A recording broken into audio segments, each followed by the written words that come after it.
very much. Okay, another exciting item for Taupo. Just before we go on to this, this is about a jump track, basically being spearheaded by a great young guy. I think a lot of you have seen him, Jed Milden. Jed's the guy that gets on his bike, and he was actually the first guy ever in the world to do 3 somersaults backwards on a bicycle. They just had the world champs in Melbourne last weekend called the Red Bull Pipe Drain or something it was called, which was a worldwide event. It had riders from America, Russia, Japan, China, etc., etc., and Jed Milden won it. First place, won it outright, Taupo boy. So great role model, and he's the guy that's obviously leading the charge, but he's not here today. So I'll hand over to you, Mr. Ridd. You look like you're ready for action. Can I just correct a statement there, Mr. Mayor, just in case it gets out. The triple hasn't been done yet, the triple back somersault, but he was the first person to do a double back somersault, and he has a goal to be the first person in the world to do a triple back somersault. Just thought in case it gets out around the world that somebody hasn't. But he did just win that Red Bull. Yes, that is perfectly true, Mr. And he still has a goal to jump the Waikato River. That's coming up too, yeah. Okay, going here we across, go. Not coming up. Bike Centre of Excellence. See, another reason why we are the Bike Centre of Excellence, because we have the world champ in our own town. Mr. Ridd. Thank you. Prior to Christmas, I came with the proposal. Perhaps you have come up with a bit more information. I'm afraid that both Jen and I, Jen provided the computer-generated sort of layout of the truck. I'm afraid it's not one of my strong points. So trying to overlay that's occurred on the map, which is on 8x3. We're trying to keep this and the pump truck together, so we create life activities in the same area. I haven't got a huge amount more to say apart from the fact that Jed and his team are able to go in terms of raising the money to do this project. Council has some things that can offer, like things like that, which we can stop now. Very useful. But apart from that, the funding will become good from this group. Okay, questions, councillors? I think is it this council that came the first time? It was, wasn't it? Yeah, it's fine. So that we approved it in principle last time. We said go away and bring us back more detail, so we could approve it. If this resolution is done today, are they in a position where they're going to start building this thing? Yeah, they've got an event planned for March, so the quicker we can sort of get onto it, the better. Someone's got a bulldozer running somewhere. Yeah. Well, waste no more time, Your Worship, and I'll move. Oh, there you go. Thank goodness for that. Okay, I'll take Councillor Heckling as a move, and I'll open it up to a second more discussion, or... With the ongoing maintenance. Yeah. Yeah, as with the pump track is a similar. We've put the onus onto the club or the group to organise themselves to maintain the track. We did give some advice in terms of the finish the pump track used, just to make it a bit easier for them. But that lies with them. We'll maintain the grass and the like around it as usual, but the track's up to them. Well, we're maintaining that at the moment. Yeah. Yeah.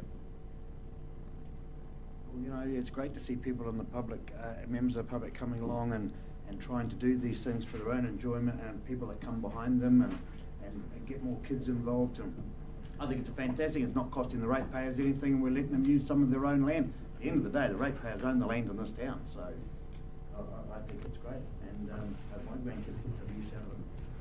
Can I just, through the chair, can I just add that whole project has gone into our so-called Centre of Excellence bid that we should find out in about 2 weeks, so it's all gone in there. And can I just add to the whole sort of issue of this, that it does accommodate, like the skateboard park at the corner of Taupo Road, it does accommodate some of our youth that would otherwise not be gainfully employed. So it's a wonderful thing that you've done, John. Congratulations on getting it this far. Well, it's not. And start working quick. It's not me. It's also a little bit bigger than that too, because this event's in March, and I know a little bit more talking to his dad, Eric, having a beer or two with Eric like I do. If we can get this up, there's a high possibility and find a sponsor that they could have an event come to Taupo yearly, which would be called the New Zealand, what do they call that, buddy? It's Freestyle Championships. Yeah. Now we're going to score that every year in Taupo, like another event for Taupo.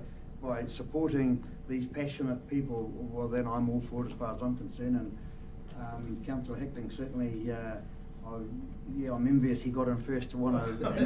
So who'd like me to second that? Because I support you. Seconded, Councillor Johnson. We're all in this together, team. All those in favour? Carried. Thank you very much. And tell that bulldozer to start revving. Yes.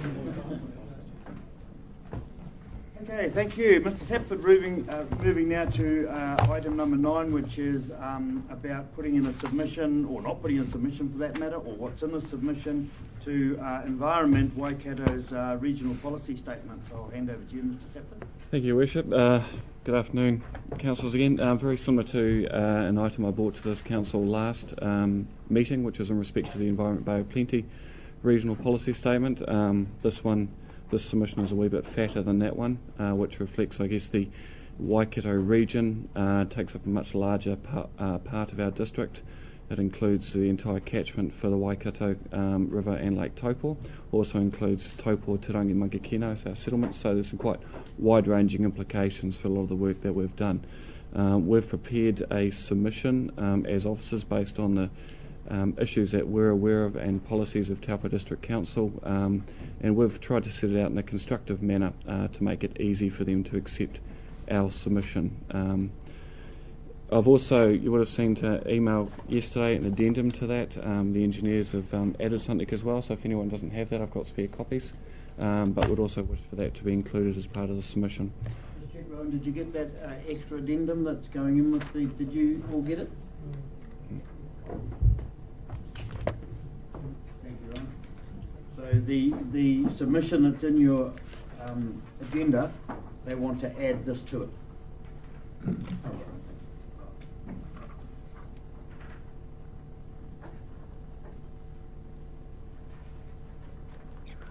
Well, you know, Environment Waikato's regional policy statement, along with Environment Bay of Plenty, and that sit over us, along with 2 other regional authorities, are important. They're important because their policy statements, where they want the district to head, how they want to do it, who's going to pay for it, etc., going forward. And we need to be mindful that Environment Waikato's ratepayers are the same people as our ratepayers, but we are here to protect our ratepayers and do our share and make sure that, in my opinion, that we're not getting lumbered with unnecessary things that we shouldn't be getting lumbered with. So I'll open it. Are you ready for questions? Yeah, and I just further to that comment and agree, and that's the way that we prepared our submissions, with special attention to where they've used the word shall in it, because obviously where the regional council says that a district authority shall do something, we are statutorily obliged to. So obviously we're very careful about how they've used it and what the implications are for us. But yeah, happy to take questions. As I've said many times, and I'm happy to be straightened up by anybody, I accept who central government is, but I realise I'm fast having to accept that we are subservient to environment councils because they give a regional policy statement that says we shall. When you say to somebody you shall, that means you must, doesn't it? That's correct. So please make sure that if you want to not necessarily object but submit to something you don't feel is fair in here that's being put on us, for want of a better word, speak up or forever hold your peace. So I'll bring up the first one for me is this issue with the stop banks on the Tongariro River. Now, Environment Waikato want to give the responsibility of the stop banks of the of the Tongariro River back to local government. So my mind says to me, well, along comes one of these 1 in 200 year floods that we get every couple of months and washes all the stop banks away. Who pays? Yeah, so that's on page 9/16. We've picked that issue up as well. So you're submitting against that? We are submitting against that. One, because it's couched in, I guess, very general terms, so we're not actually too sure what it means. So one, a bit of we want it to be a bit more specific. And also, we don't want to be taking on regional council assets, as you said, which we have to pay for the maintenance, etc. And again, just trying to spell things out to me, if they are mindful to do that, then obviously would want the associated extra funding, so it's not going to impact on the ratepayers. Yeah, that second part's the part I have had discussions with Ms McLeod, our Deputy Chief Executive Officer, part that I'm just not comfortable with that because yes, there is a portion of ratepayers' money going to EW which is for funding for stop banks, But mate, if we get one of these 200-year floods every couple of days or something and it's $10 million, it ain't going to cover that. So from where I'm sitting, they can just keep their stock banks. Yeah. If they wash away, they can keep the money to fix them with as well. So the bottom line, I guess, is a relief sought, which we've said is just to remove the method from the RPS. So it's just, we really don't want to see it. Councillor Kipper. I just have something to say about that. If you recall, I think it was about 2003, before the 2004 flood, this council rebuilt the Tahawai stock bank in Turangi. If this council hadn't have done that, parts of the township would have been flooded. So this council has done its part. Originally, EW wouldn't do the work, and hence the council went ahead and did it and then passed the loan on to EW. They took it over later on. I see this, if they intend to try and weave all out of this, as a abdicating of their responsibilities. Now, are they doing it in any other area, in the Waikato, Waipapa area, for example? So I think they're picking and choosing a bit. That you've all read the RPS and understood it. If you, it's up to us on behalf of the people who elected you to have a look in that place, because I'm only repeating myself, but whether we like it or not, they sit above us. They're the people that say we shall not, you shall, etc. And if it gets through, then it becomes fact, it becomes law, it becomes fait accompli. So forever, the staff have done the best they can to look through it, and they're ratepayers too, don't worry, they don't want the burden on their shoulders, but let's accept it. Yeah, and just to respond to Councillor Kepper's question, it is for all territorial local authorities, so it's not just Taupo District, it's for all the other districts, and I would imagine they would have a similar view on the matter as well. In this modern age, everybody looks to shed their skin and their responsibilities, but when you shed something, somebody else has got to pick it up, and we seem to be at the end of the chain at the moment, and I don't like it. So does anybody else want to... Oh, Councillor Hickman? Just make a comment, Your Worship. I'm pleased to see that you do wish to speak at the hearing. I think that's really important. I've just spent a day and a half on the land transport hearings. I actually think that we should have been there personally. There was just about all the councils, the mayors which presented their case quite strongly. And I think it does make a difference. So I'm pleased to see that at least this one, because this is a really important document, that we should have good representation there from the staff as well as probably Rob. And picking up on Councillor Hickling's point, and it's a very, very valid point, if you as a council, you want to put a strong submission in, and you want that submission put in personally by your mayor or your chief executive, right, it's your choice. You say that's what you want, that's what you get. Yeah. Now, somewhere along the line, going back, we would have done a submission to what you've just been on, and we would have decided we were just going to do it verbally or whatever. Yeah. And I agree with you. But if you feel strongly enough and you want me or Rob or so, that's our job. You tell us what you want, and that becomes a work order basically. So, if there's nothing further, Councillor Henderson. Just one thing, I'd just agree with the last point here. It is noted that Section 32 document does not address the efficiency of such a method, nor does it quantify the costs and benefits of the transfer. I was wondering, is there a means by which, I mean, it seems like we're being shoved off something here that they want us to take responsibility for, but is there a means for questioning the logic behind this and the reasoning for it? That can be done through the submission process, so this is the time to do it. It can be further done and expressed at the hearing as well by whoever presents our submission. So we've flagged up the Section 32 document, which is what all councils need to notify with any plan changes or regional policy statements, which is the justification on why they've done it. Generally that should reflect exactly why a course of action has been chosen. It may be in this case because it's ambiguous and says that EW may investigate the transfer in the future. That may be why there isn't as much detail, but it's hard to second guess these things from our side. Okay, well, if there's nothing further, you go back to the front of this, where's our resolution on this one? Thank you, mate. So the suggested resolution is that the submission in attachment 3, and it'll be plus this, would it? That's why we're saying look amendment. Okay. Of the Officer's Report 15th of February with amendments be submitted to Environment Waikato by the 28th of February 2011 as a council submission on the proposed Environment Waikato Regional Policy Statement. That doesn't really say whether you want it. It's in the letter. The letter says There's a letter. It is in the letter. it's part of the submission. Yeah. Okay, so that's a suggested resolution. We're looking for if there's no more further discussion on the issue, we'll look for a mover. Councillor Kirk, and a seconder, please.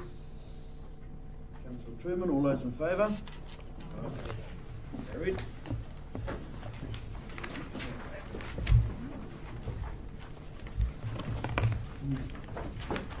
Moving now to agenda item number 10, which is Rural Design Guide Project. I do I talk okay.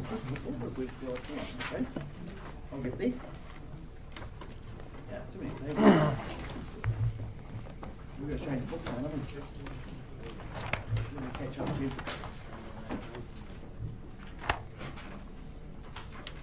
Okay, we've got Hillary and Robin again, and Mr. Green. So, yep. Thank you, Your Worship. Not too much to say really, it's a fairly straightforward item, a positive item about guidelines for our rural environment. So they're there to help basically people, developers who are putting in consents that may or trigger the need for a consent, and therefore will help our planners to assess those, and also people who perhaps just want to voluntarily improve the amenity of a development which they're performing in the rural environment. Is there only a suggested guideline from council to developers when they go to develop something? Not hard and fast rules, they're just saying we think that you should have this amount of trees and this amount of shading from your neighbour and all sorts of environmental issues like that. They're guidelines for people to do. Example I'm looking for here, if somebody wanted to chop up some land into 10 sections or something, guidelines about how we'd like to see them see the end result.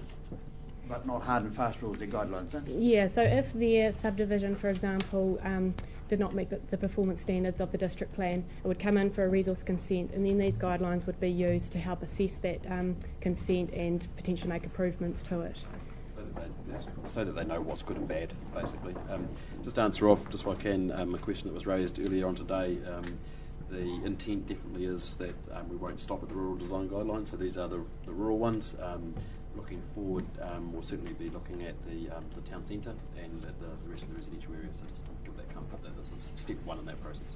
So your staff are going to work, from what I'm hearing you say, your staff are going to work on, if you were doing the CBD, some guidelines where you said we'd like copper pipes, but they wouldn't be hard and fast, but they're guidelines as to what we think would be nice for the district. Correct. So you're going to see, I think tomorrow, the district plan changes for, or proposed district plan changes for the town centre environment.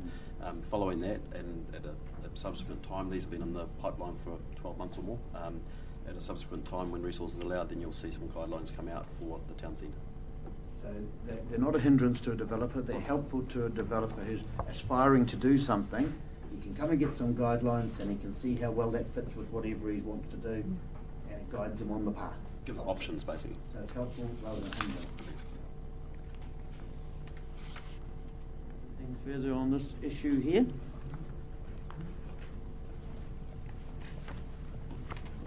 Okay. Well, the suggested resolution on 10(2) that the report on the Rural Design Guide project be received, we're only receiving it, and the officers be instructed to consult with the community on the draft Taupo District Rural Design Guide, so they must consult on it. Attachment 1 to the officers report 15th of February 2011. Is that a move? Mm-hmm. Yep.